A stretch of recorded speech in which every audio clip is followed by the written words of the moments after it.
Muito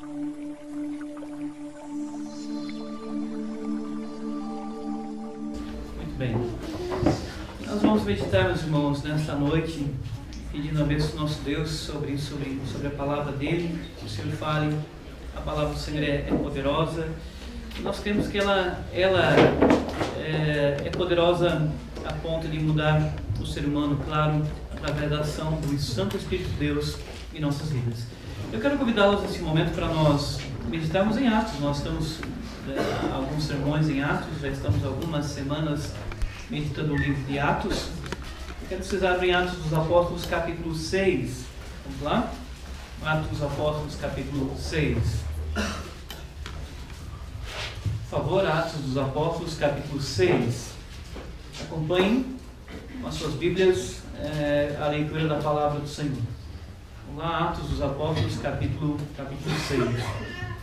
Primeiramente, nós leremos somente um versículo. Hoje eu vou fazer uma coisa um pouco incomum, apenas um versículo. Tem alguns aqui que estão acostumados a pregadores dizerem que vão ler apenas um versículo. Isso é muito perigoso. Mas claro que nós vamos trabalhar muitos versículos aqui. Mas eu vou iniciar a leitura com o versículo 8. Capítulo 6, versículo 8. Diz assim a palavra do Senhor em Atos, capítulo 6, versículo 8. Estevão, vamos todos juntos. Estevão, cheio de graça e poder, fazia prodígios e grandes sinais entre o povo. Somente esse versículo. Que Deus nos abençoe. A palavra do Senhor realmente é poderosa e que nós possamos aprender nesse momento. Meus irmãos, existem pessoas em nossas vidas e cada um de nós tem uma ligação com muitas pessoas. E é interessante que existem pessoas que nós conhecemos muito bem. Nós conhecemos muito bem. Essas pessoas que nós conhecemos muito bem geralmente são a nossa esposa, o nosso esposo, a nossa mãe, o nosso pai, os nossos irmãos. São pessoas que estão num círculo mais íntimo nosso, mais próximo nosso. E essas pessoas nós conhecemos bem. Mas existem pessoas que nós conhecemos mais ou menos. Mais ou menos. Quem são as pessoas que nós conhecemos mais ou menos? Geralmente são alguns vizinhos que nós vimos que mora ali perto da gente, a gente até cumprimenta, dá um bom dia, mas nós só conhecemos assim o nome dele e olha lá. São pessoas que nós conhecemos mais ou menos. E existem pessoas que nós não conhecemos. Por exemplo, existem pessoas que moram lá na Groenlândia. Na Groenlândia que você nunca ouviu falar dessa pessoa, nem sabe que ela existe. Assim como elas não sabem que nós existimos. São pessoas que nós não conhecemos. E tem algumas pessoas também numa categoria, são pessoas que nós ouvimos falar, mas não conhecemos. Essas pessoas são interessantes, nós ouvimos falar, mas nós não conhecemos pessoalmente. Alguém chega, alguém nos fala da pessoa e diz, olha, a pessoa assim, assim, assim, a gente ouviu falar dela, mas não a conhece pessoalmente. E quando nós passamos a conhecer essas pessoas, quando nós começamos a conviver com algumas dessas pessoas, nós começamos muitas vezes a admirar essas pessoas. Porque nós começamos a perceber o quanto realmente aquilo que falaram a respeito dela é verdadeiro, é sincero. E muitas vezes nós começamos a admirar essas pessoas. E eu gostaria de mostrar-lhes na Bíblia alguém que nós ouvimos falar algumas vezes, mas não conhecemos tão bem, que é Estevão. Quando você nota no versículo 8, diz, Estevão, cheio de graça e poder, fazer prodígios e grandes sinais entre o povo. Estevão é uma figura da Escritura que ele é pouco conhecido. Estevão é pouco admirado, pouco falado. Nós muitas vezes ouvimos alguém falando do Estevão, mas não paramos para prestar atenção nos detalhes da vida desse homem. Nos detalhes da vida dele, quem ele foi, o que ele fez, o que ele pregou, o que ele foi para a igreja do Senhor no período da igreja de Atos dos Apóstolos. E é interessante porque durante a semana meditei no texto, lendo, relendo, e eu descobri uma coisa. Descobri que eu não sei absolutamente nada qual era a altura de Estevão. Não há nenhum versículo que me diga a altura dele. Não há nenhum. Eu não sei se ele tinha 1,5 metro, se ele tinha 1,70 m, 1,80 m, quem sabe 1,90 m, eu não sei a respeito da altura de Estevão. Eu não consegui descobrir nada a respeito da sua altura. Também não consegui descobrir nada a respeito do seu peso. Nós muitas vezes ficamos preocupados com o quanto nós estamos pesando. Se nós estamos pesando 70, 80, 74, se aumentamos meio quilo, 1 quilo a mais, nós ficamos muito preocupados com isso. Mas é interessante que quando Lucas escreveu Atos dos Apóstolos, ele não diz em nenhum momento qual era o peso de Estevão. Você não vai encontrar aqui se Estevão pesava 90, 100 quilos, ou se ele pesava, se era magro, se ele pesava, quem sabe, 50 e poucos quilos. Não há nenhuma citação nem de altura, nem de peso, nem do que ele vestia direito. Não há essa citação, não há a citação da cor dos olhos dele, ou seja, não há nenhum detalhe a respeito da sua parte física aqui. Não há. O que há então? O que há que deve nos fazer admirar Estevão e nos fazer pensar, refletir sobre homens de Deus que a igreja precisa nos dias de hoje? Homens que se espelhem na vida desses homens de Deus, que olhem para eles e aprendam com eles. Porque a Escritura não está falando do aspecto físico, ela está falando a respeito do aspecto espiritual de Estevão. Se vocês observarem no capítulo 6, houve um problema na igreja. A igreja estava crescendo e houve um problema. Algumas viúvas estavam sendo esquecidas, o texto diz, na distribuição diária de alimentos. E é curioso que esse problema faz o nome de Estevão surgir, porque os apóstolos disseram: olha, nós não vamos distribuir os alimentos para as viúvas, nós temos que nos consagrar à oração e à palavra. Mas nós queremos que vocês escolham, e a igreja deveria escolham 7 homens, e note que diz o texto, 7 homens, lá no versículo 2 em diante.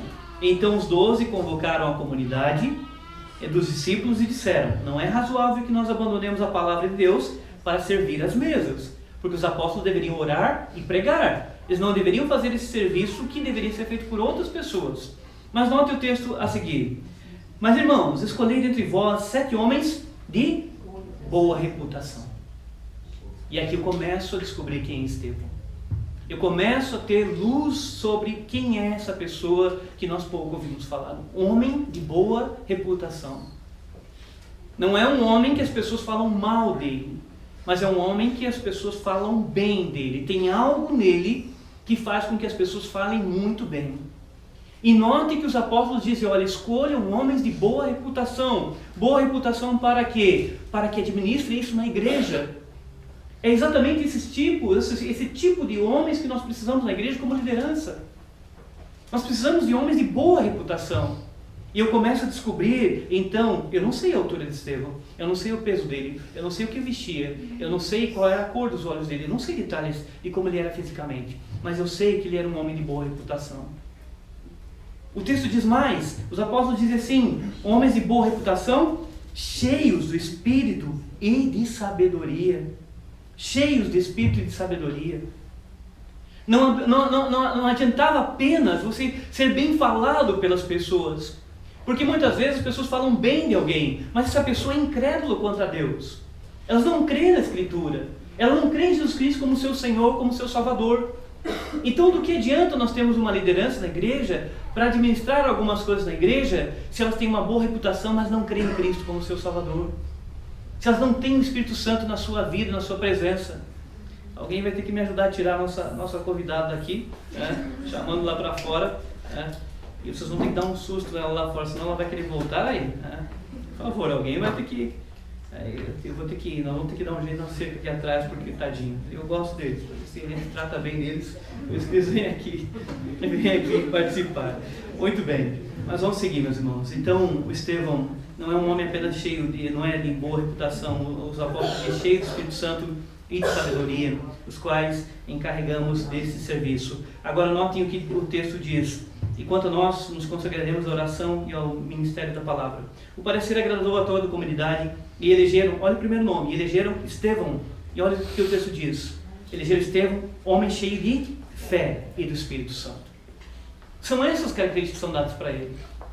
Lucas não se preocupou em dizer: eles elegeram Estevão que tinha 1,70 m, 1,80 m, que ele tinha tanto de peso, vestia isso, ou a cor dos olhos era essa. Ele descreveu características espirituais.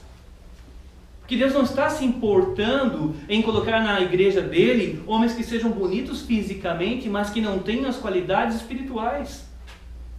E veja que isso é o oposto do que nós fazemos em nossas vidas. Nós ficamos o dia inteiro nos preocupando com o nosso físico, com o nosso corpo, e nós não nos preocupamos com a parte espiritual, da qual Deus conclama, e os apóstolos, através da fala deles, conclamam que a comunidade escolha. E nós então descobrimos, não a altura, não o peso de Estevão, não a cor dos olhos, ou qualquer detalhe dele, nós descobrimos que ele era um homem de boa reputação, cheio do Espírito Santo, cheio de sabedoria, cheio de graça e cheio de poder, porque nota o versículo 8, não para ali os detalhes sobre ele. Versículo 8, Estevão, cheio de graça e poder, fazia prodígios e sinais entre o povo. Então são só qualidades espirituais dele. E eu fiquei imaginando, se nós tivéssemos, quem dera que nós tivéssemos hoje na igreja homens semelhantes a Estevão, que nós olhássemos para essas qualidades espirituais dele e pedíssemos para Deus, para que Deus nos abençoe da mesma forma, principalmente os homens na igreja, principalmente os homens que são as lideranças na igreja. Quem dera que Deus começasse a nos incomodar para nós observarmos isso antes de mais nada, que nós começássemos a nos embelezar, não a parte externa, não é que nós devemos nos descuidar, mas que nós devêssemos ter um equilíbrio entre a parte espiritual e a nossa parte física. E nós pudéssemos ser líderes na igreja, nós tenhamos uma liderança na igreja que olhe para a vida de Estevão e olhe quem ele foi e o que a Bíblia fala sobre ele. É desses homens que a igreja precisa. É desses homens que a comunidade, aquele corpo de Cristo precisa. Mas note mais, muitas vezes sabe o que nós fazemos com Estevão? Nós reduzimos ele a um diácono. E um diácono com a mentalidade de que nós temos hoje sobre diaconia. Porque hoje quando nós falamos sobre diácono, o fulano é diácono. Sabe o que as pessoas pensam? Elas pensam assim, o diácono, elas já imaginam ele lá no fundo da igreja, na porta, lá, recebendo pessoas e fazendo o quê? Se por acaso entrar alguém que esteja embriagado, o diácono é o responsável por não deixar a pessoa vir bem na frente, senão ele vai incomodar o culto.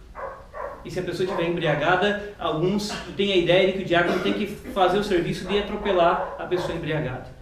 Ele não tem que atropelar. Ele tem que deixar a pessoa ali. Porque se o embriagado entrou na igreja, o lugar dele é ali. Mesmo que ele avacalhe ali um pouquinho o culto, que ele começa a falar alto, mas o lugar dele é ali. Para ouvir a poderosa palavra do Senhor. E de preferência que nós tragamos ele para o primeiro banco. E que nós confiamos que Deus tem poder para transformar até mesmo aquela pessoa que está completamente embriagada.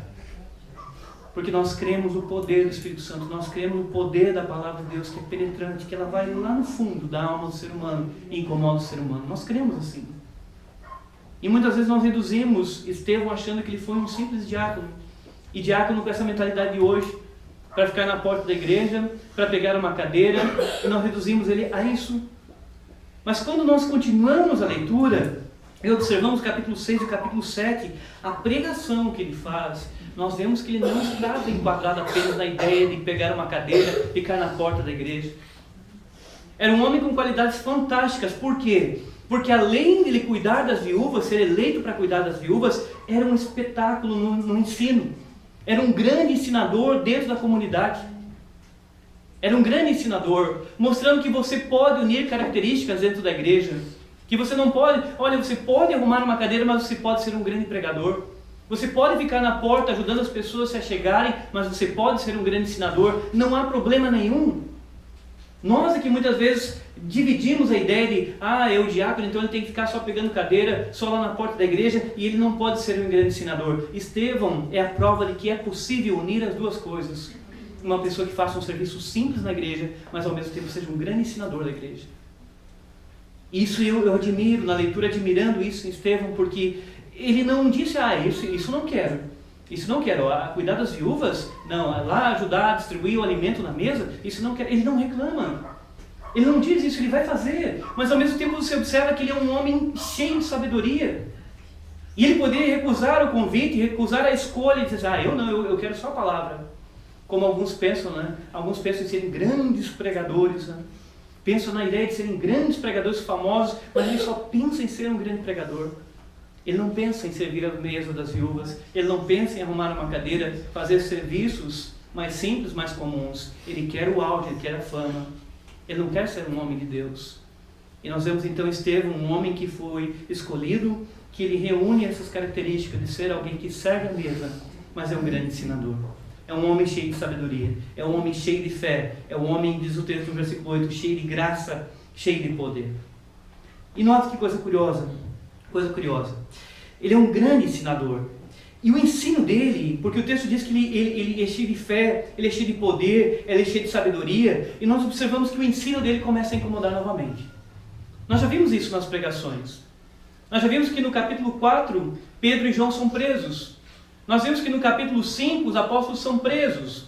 E eles são presos justamente por ensinarem, por estar ensinando. E novamente nós vamos ter aqui alguém que começa a incomodar, não porque faz prodígios, faz sinais, mas por causa do ensino.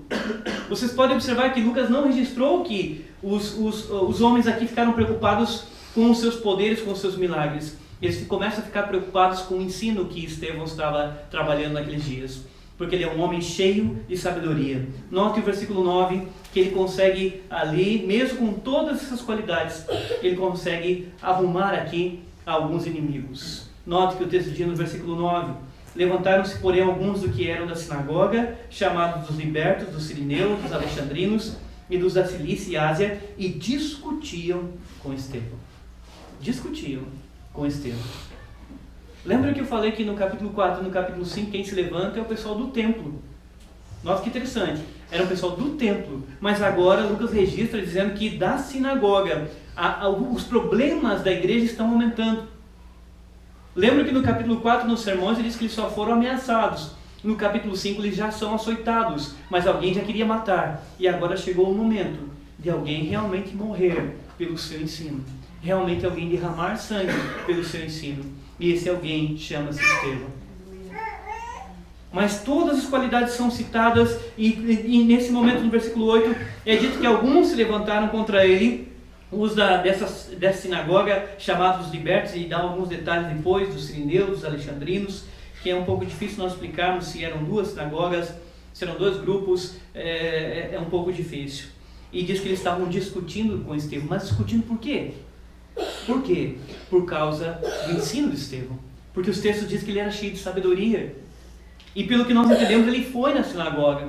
Ele estava na sinagoga, estava conversando com eles, discutindo a respeito da palavra do Senhor, a respeito do ensino do Senhor.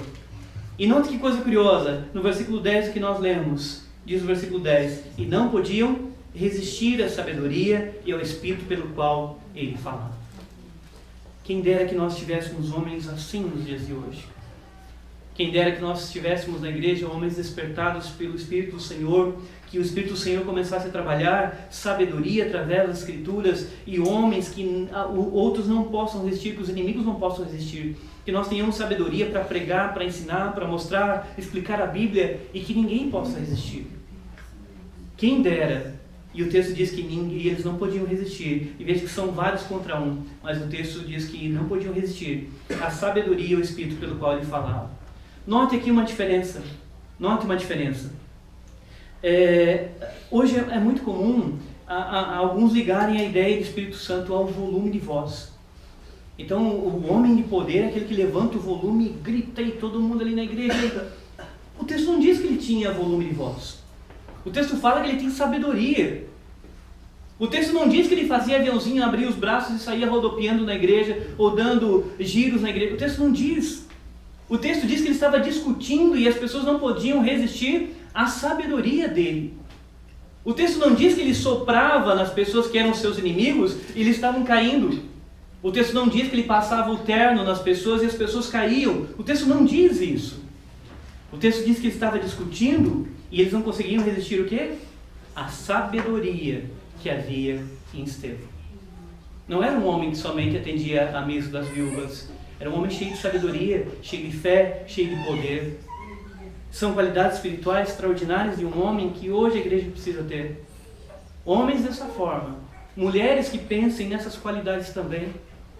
Não é só para o homem, mas mulheres que sejam mulheres sábias, que sejam mulheres que saibam falar das Escrituras, que saibam apresentar a Bíblia, que saibam falar daquilo que Deus nos chamou como igreja para nós falarmos.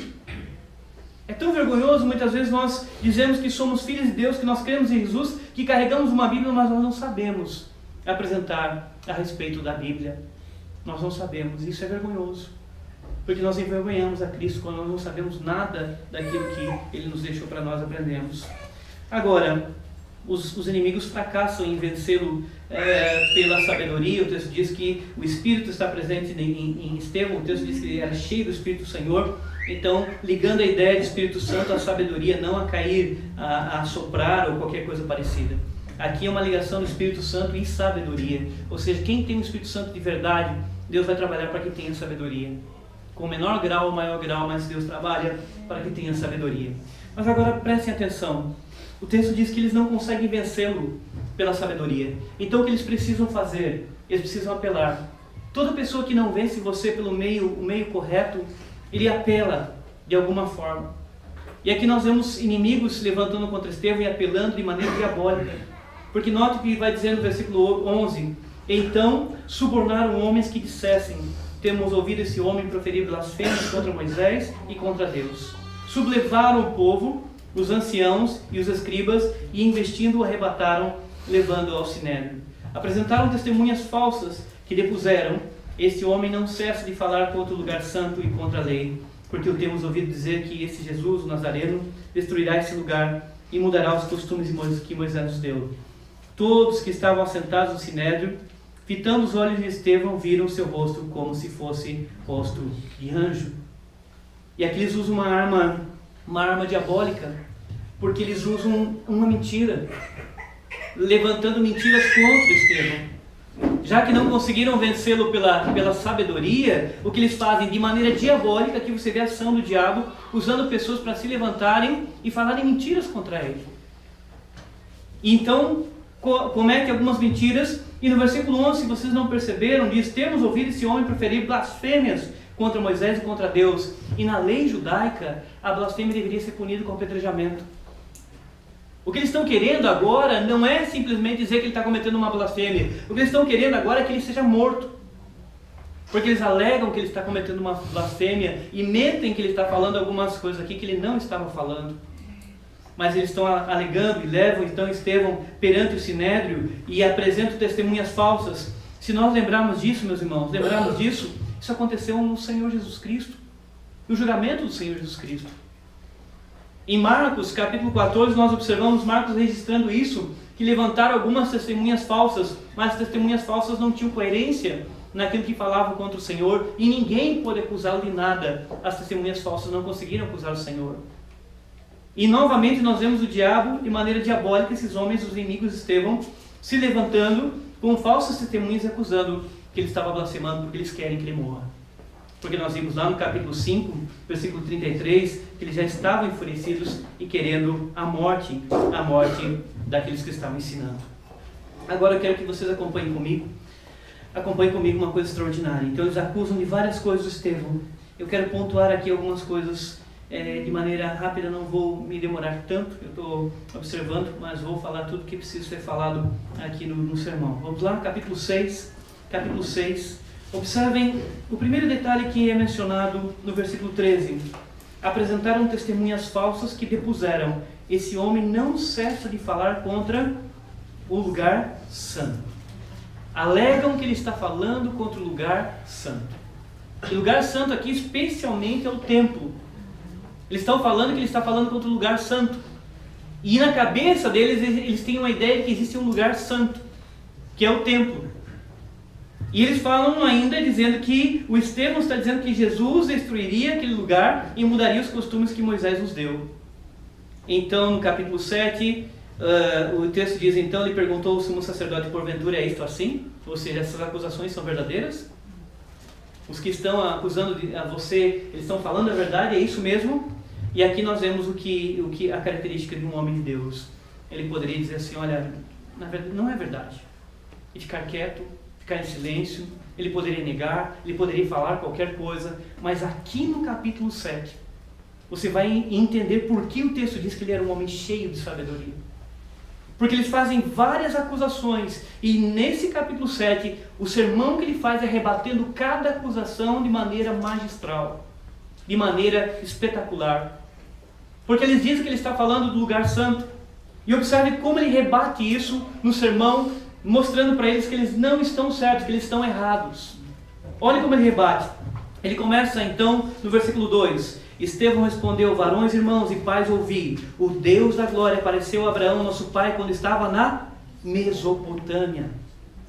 E faz eles lembrarem que quando Deus apareceu para Abraão, não apareceu naquele lugar, mas que Deus se manifestou lá na Mesopotâmia, muitos e muitos quilômetros dali.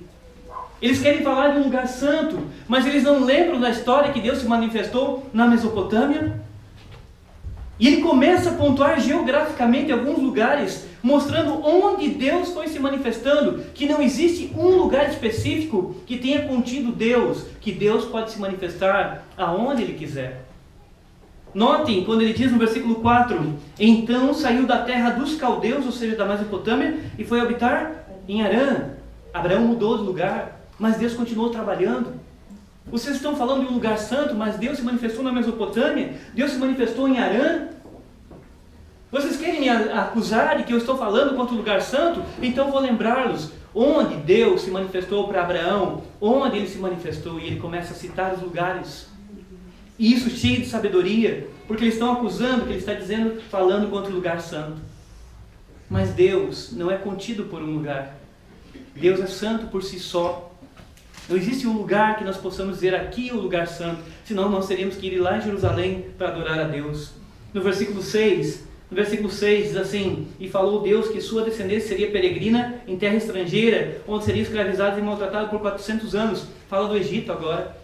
Mesopotâmia, Harã, Egito. E ele vai fazendo um tour, realmente um tour mostrando onde Deus foi se manifestando, mostrando para eles como Deus é, quem Deus é. Versículo 9, olha o versículo 9, o detalhe do versículo 9.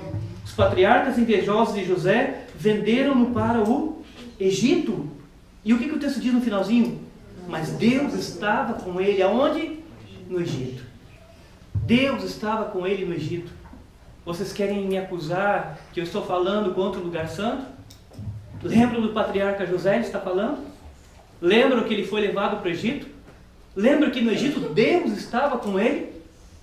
E ele vai rebatendo essas ideias deles de uma maneira sábia, cheia de sabedoria, ao qual nós precisamos para responder as perguntas que não são feitas a respeito de Deus, de sabedoria através da Escritura, para responder o que nos é questionado, como Estevão respondeu de maneira espetacular. Versículo 29 ele já muda. Versículo 29, olha que interessante no versículo 29. A essas palavras Moisés fugiu e tornou-se peregrino na terra de Midian, onde lhe nasceram 2 filhos. E ele vai mostrar outro lugar onde Deus se manifestou para Moisés, lá na sarça ardente, que não é o mesmo lugar que ele estava ali, mas Deus se manifestou ali e disse o que lá? Tira as sandálias dos seus pés, porque a terra que você está pisando é santa. Olha que interessante, ele está lembrando eles. Vocês lembram que Deus se manifestou lá? E ele vai dizer, e vai seguindo, no versículo 38, olha que ele diz: é este Moisés que esteve na congregação no deserto, mostrando que Deus se manifestou durante os 40 anos do deserto. Ora, esse Deus se manifestou na Mesopotâmia, se manifestou em Harã, se manifestou no Egito, se manifestou em Midian, se manifestou no deserto.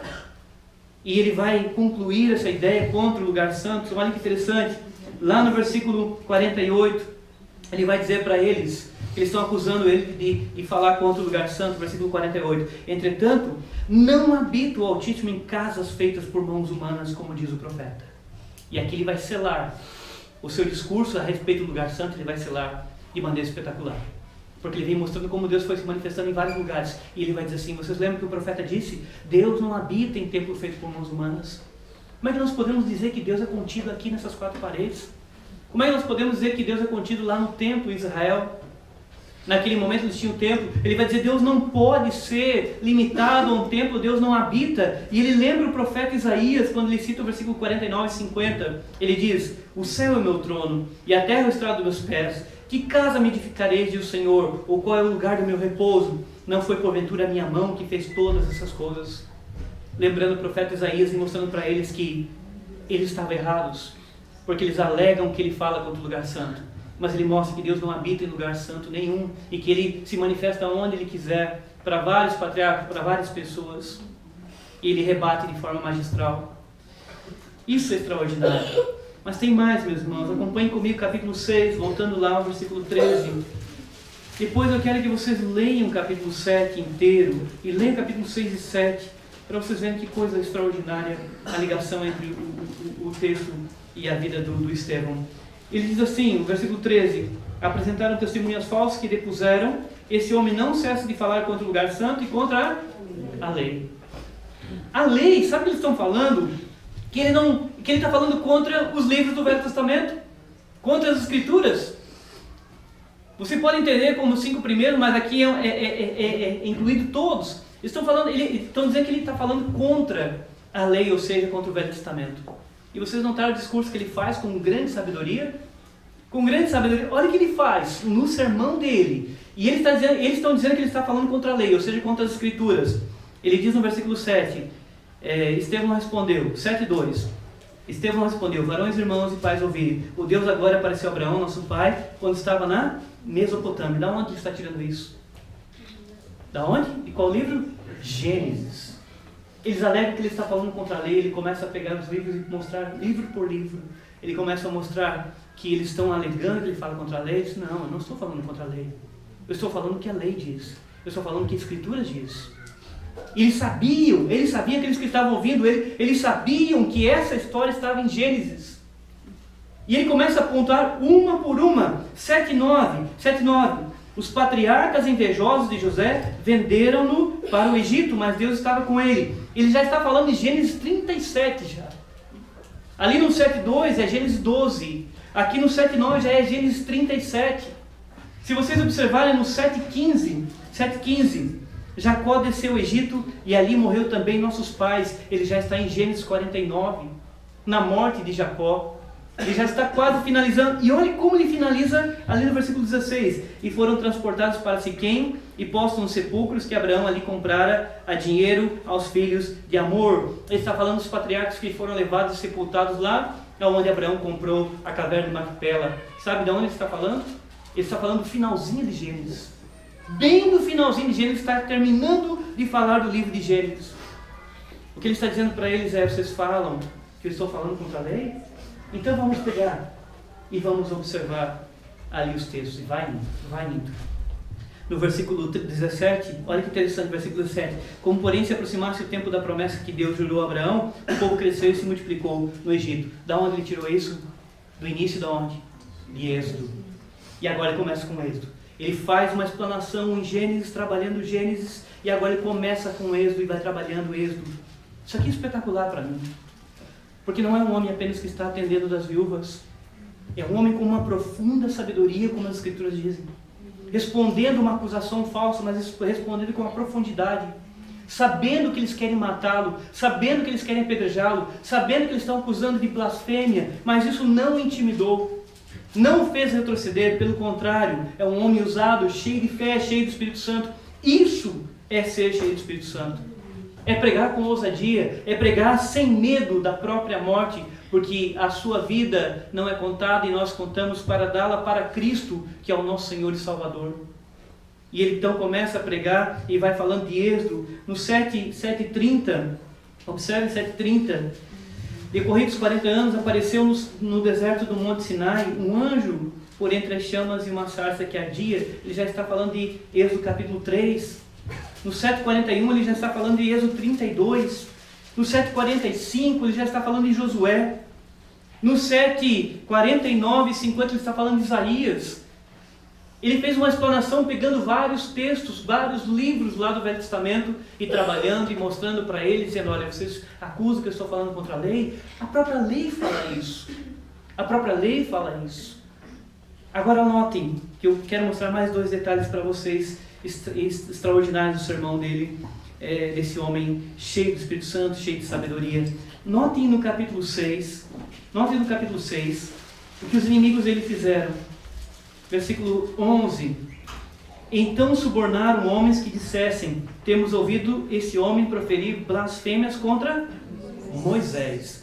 E no versículo 14: porque o temos ouvido dizer que esse Jesus o Nazareno destruirá esse lugar e mudará os costumes que Moisés nos deu. E eles citam 2 vezes Moisés. 2 vezes Moisés. Olha, você está falando contra Moisés, dizendo que vai destruir os costumes que Moisés nos deu. E eles citam 2 vezes Moisés na sua acusação.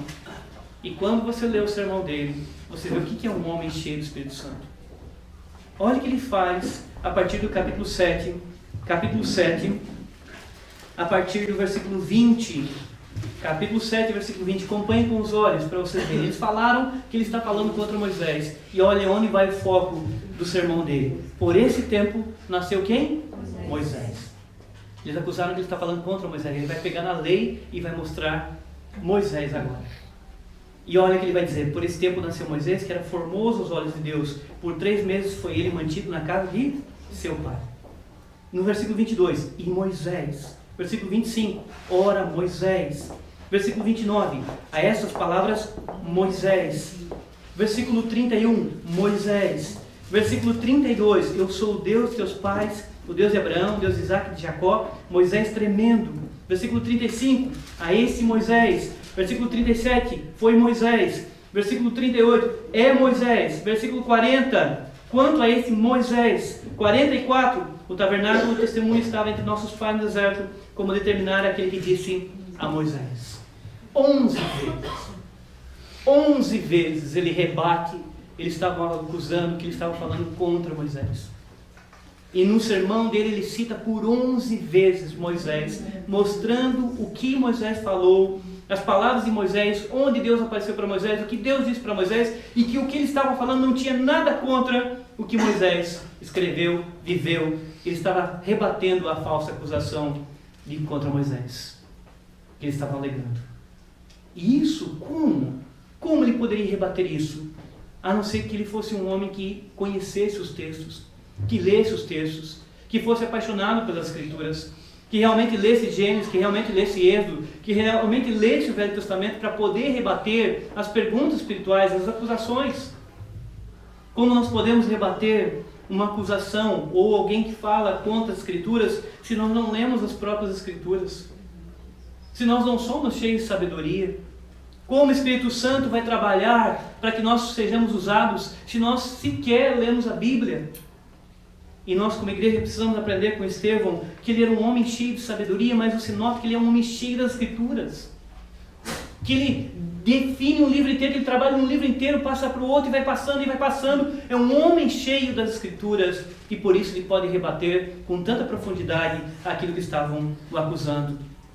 Agora, mais um outro ponto. Preste atenção, meus irmãos, capítulo 7.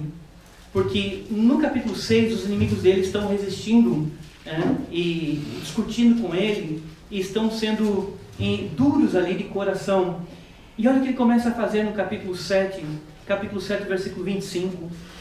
Ele usa Moisés, e olha o que ele vai dizer para aqueles que estão ouvindo. Ora, Moisés cuidava que seus irmãos entenderiam que Deus queria salvar por intermédio dele. Eles, porém, não compreenderam. Ele começa a mostrar para eles que Deus levantou Moisés para que fosse no Egito e fizesse o quê? Salvasse o povo de Deus que estava no Egito. E ele começa a ligar aqui com o quê? Com Cristo, porque Deus enviou Cristo para nos salvar. Mas ele começa a dizer para aquelas pessoas que estavam ouvindo que quando Moisés foi levantado para ser libertador, para o salvar, aquelas pessoas não entenderam.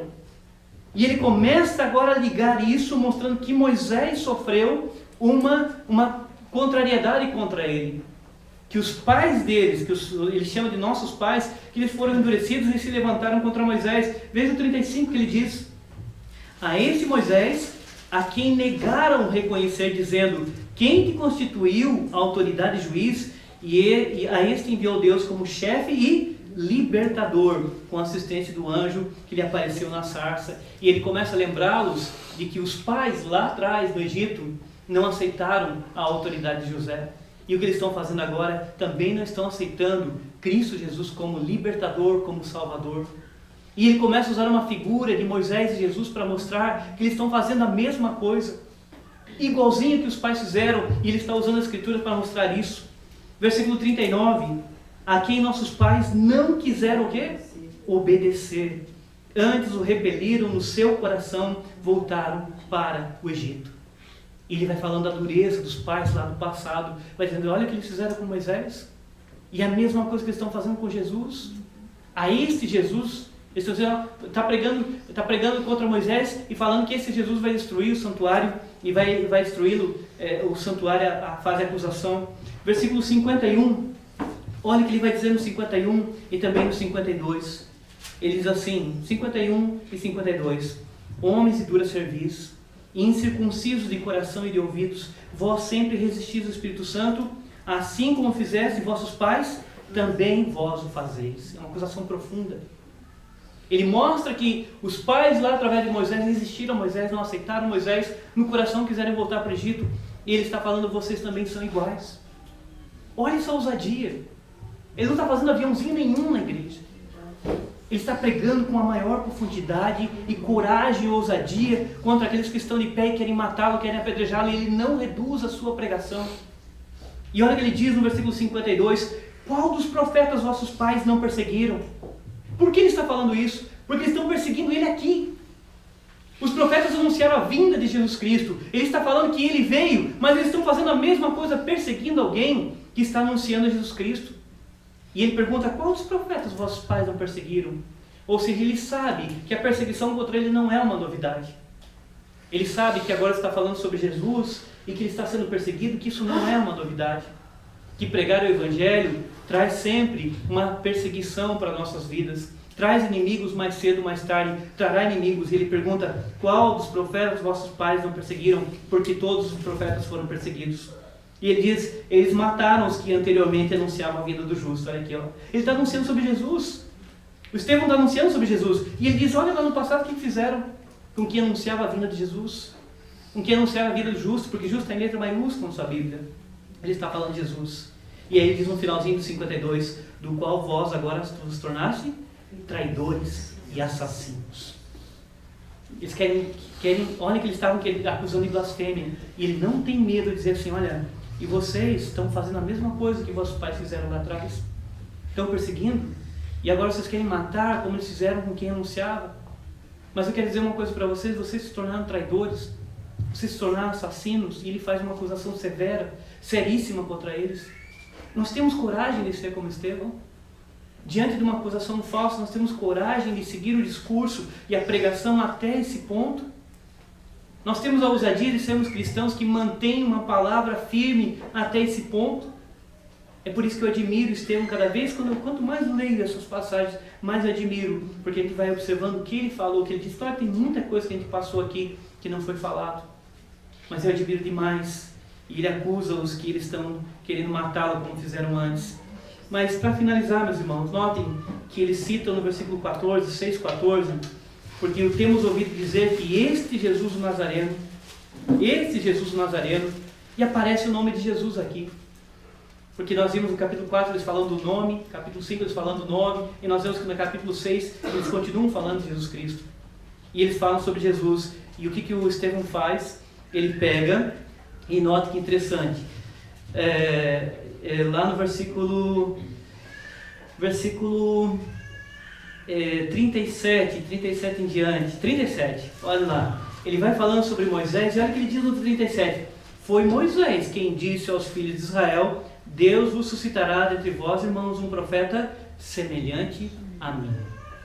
E aqui ele pega Deuteronômio 18, dizendo, olha, vocês estão falando que eu estou falando desse Jesus? Foi o próprio Moisés que vocês estão me acusando, que profetizou que Deus levantaria alguém semelhante a Moisés. E ele está apontando para eles que esse que Moisés profetizou é esse Jesus ao qual eles estão acusando ele. E ele mostra pela lei, através de Deuteronômio 18, que eles estão rejeitando aquele ao qual Deus disse que levantaria. E no texto, se você for observar em Deuteronômio 18, o texto diz que quem rejeitasse Jesus seria exterminado.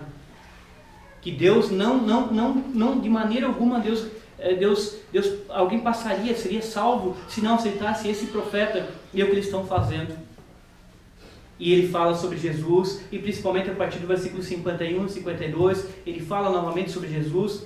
Claro que todo sermão ele está trabalhando para trazer e apontar para Jesus Cristo. E note que coisa curiosa, meus irmãos, para nós observarmos que esse homem selou o seu ensino com sangue. Chegou a hora do primeiro mártir da igreja morrer. Chegou a hora do primeiro mártir. A partir do Novo Testamento, no Velho, nós temos mártires. nós temos os profetas que morreram, nós temos muitos que morreram. No Novo Testamento, Estevão vai ser o primeiro. Ele não retrocedeu, mas ele continua pregando, falando sobre Cristo, falando sobre a dureza, falando contra as acusações que eles estavam fazendo. E nota que interessante, o texto diz que eles estavam assentados, eles estavam em pé, e nota a partir do versículo 54, ouvindo eles isso, enfureciam no seu coração e rilhavam os dentes contra ele. Ouvindo isso. O que estava incomodando não era o milagre, era o que ele estava pregando, o que ele estava ensinando, o que ele estava trabalhando. E diz que quando eles ouviram, os dentes estavam passando um no outro de raiva dele, porque ele não retrocedeu, ele foi seriamente pregando, mostrando, trabalhando, e não voltou atrás. E note que o texto diz, mas Estevão, cheio do Espírito Santo, olha a razão pelo qual ele fala com sabedoria, mas Estevão, cheio do Espírito Santo, fitou os olhos no céu e viu a glória de Deus e Jesus que estava à sua direita. Isso aqui é uma provação do nosso Senhor. E que Estevão está defendendo a Cristo com unhas e dentes, com toda a sabedoria. E no momento que ele está terminando o sermão dele, ele olha para o céu e Jesus está em pé, à destra de Deus. Para mostrar que o Senhor Jesus Cristo está aprovando o discurso dele, essa ousadia de pregar, cheio do Espírito Santo. Nós entendemos isso. Nós entendemos que a igreja precisa de homens assim, que o Senhor aprove da mesma forma, não que nós tenhamos que observar o céu aberto e vermos Jesus, mas que nós tenhamos a aprovação de Jesus na nossa pregação, com ousadia, com sabedoria. E o Estevão olha e enxerga Jesus e ele tem a tranquilidade de saber que aquilo que ele está fazendo é verdadeiro, é correto, é aquilo que agrada a Deus. Mas olha o que diz o texto 57, eles porém clamando em alta voz taparam os ouvidos e unânimes arremeteram contra ele, porque agora não querem mais escutar tamanha sabedoria. Lembra que não conseguiram resistir e não continuam sem conseguir resistir à sabedoria que ele tem. E agora a maneira eles não conseguem nem com acusação falsa, nem com nada. Agora a maneira que eles tentam agora é tapando os ouvidos, porque eles não querem mais escutar esse homem. Quem dera que algumas pessoas não quisessem mais nos escutar e nós estávamos explicando a Bíblia, trabalhando, explicando a Bíblia. E o texto diz, olha que eles estavam acusando ele de blasfêmia, e a blasfêmia exigia apedrejamento. 58, lançando fora da cidade, o apedrejaram. As testemunhas deixaram suas vestes aos pés de um jovem chamado Saulo, e apedrejava Estevão, que invocava e dizia, Senhor Jesus, recebe o meu espírito. Então, ajoelhando-se, clamou em alta voz, Senhor, não desimpute esse pecado. Com essas palavras, adormeceu, ou seja, morreu. Um ensino selado com sangue. Um ensino de profunda sabedoria, cheio do Espírito Santo, defendendo uma falsa acusação, selado com sangue, mas com a aprovação do nosso Senhor Jesus Cristo. É disso que nós precisamos para a nossa igreja. É disso que nós precisamos para as igrejas. De homens e mulheres que tenham a ousadia, cheios do Espírito Santo, preguem, e que o Senhor confie nas nossas pregações. Apedrejaram Estevão, mas Estevão hoje está na glória com o Senhor Jesus Cristo, aguardando o dia da ressurreição. No dia da ressurreição, todos esses que o apedrejaram terão que enfrentar a ira de Deus contra eles. Estevão morreu tranquilo, certo? E olha, o coração dele não está cheio de raiva, porque ele ainda disse assim, Senhor, não desimpute esse pecado. O coração dele não está cheio de raiva, porque ele está cheio de Espírito Santo. E quando você está cheio de Espírito Santo, você tem amor. Você não responde com ódio. Por isso que ele fala, não desimpute esse pecado. Ele consegue ser apedrejado e falar para que o Senhor não impute os pecados, que não cobre deles o pecado. E ele consegue falar isso e morrer de uma forma para selar o ensino. E aqui nós temos o primeiro mártir, e agora a igreja vai sofrer daqui para frente no livro de Atos. Nós vamos ter outras perseguições, outras coisas acontecendo. Meus irmãos, encerro aqui. Nós nos estendemos um pouco hoje. Mas quero pedir que cada homem, cada mulher aqui, leia a vida de Estevão. Nós só muitas vezes ouvimos só de ouvir falar, mas conheça mais esse homem. Que ele seja daquele vínculo, daquele círculo de pessoas que você conhece bem, que você olha a respeito da vida dele e olha para se espelhar nele e enxergar nele um homem de Deus, para nós pensarmos sobre a nossa própria vida, a nossa vida espiritual. E que nós possamos trabalhar para o Senhor da mesma forma que ele trabalhou, pregando, ensinando com profundidade e, se preciso for, selando nosso ensino com sangue. Que Deus os abençoe nesta noite, meus irmãos. Em nome do Senhor Jesus Cristo. Amém.